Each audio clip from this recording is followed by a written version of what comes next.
These were definitely above our average of 88 at this point in the year, but at least it wasn't so humid. In fact, our dew point temperatures in the 50s, especially noticeable this evening, I thought, at least, as we had some slightly drier air filtering in during the day. And we have another little front actually pushing through toward us at this point from northern Louisiana and Mississippi. Current temperatures, a lot of spots in the 70s, but a few spots still stuck in the 80s south of Lake Pontchartrain, still getting that warmth from the lake.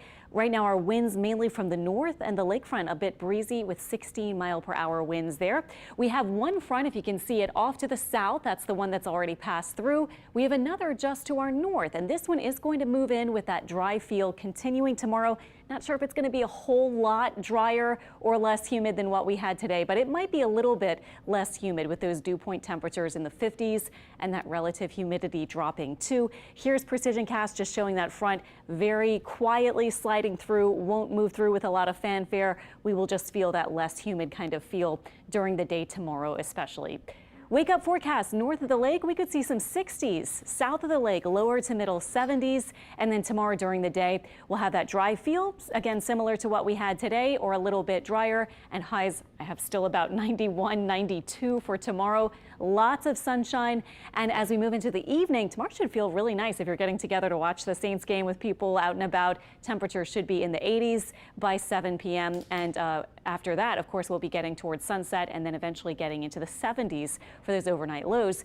This week, it looks like we have a lot of fluctuation in temperatures, but we're actually just talking about 92 to maybe eventually 89 or so. So there's not really a lot of change coming as we hover near or just above really our average high at this point in the year of 88. Only rain chance looks like maybe Thursday and beyond, maybe a few stray showers, but overall a pretty dry week. Talking about the tropics and getting into a little more detail, we have Nigel, Tropical Storm Nigel, probably will very soon become a hurricane sometime tonight or early tomorrow. A wave that has not even moved out over the ocean yet, now has a medium chance. You can see it here, still over Africa. And then this spot off the coast of the southeast U.S.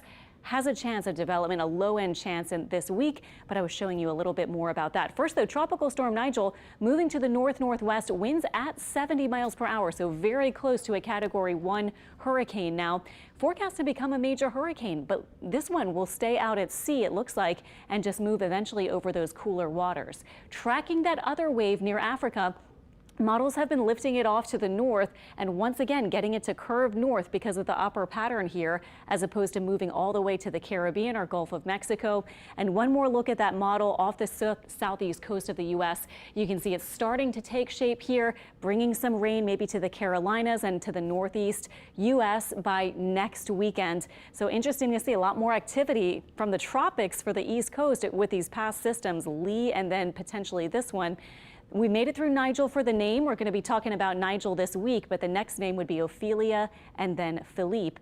We've had 14 named storms. That's the average for an entire season. We've already hit that at the end of September. The average at this point in the year is 9 named storms, and last year we had just had 6. Our 7-day forecast shows that rain chance about 20% Thursday, maybe a very slight chance for a shower or two Friday and Saturday. No fall cold air coming in for that first day of fall on Saturday just yet. Thank you so much. LSU Tiger.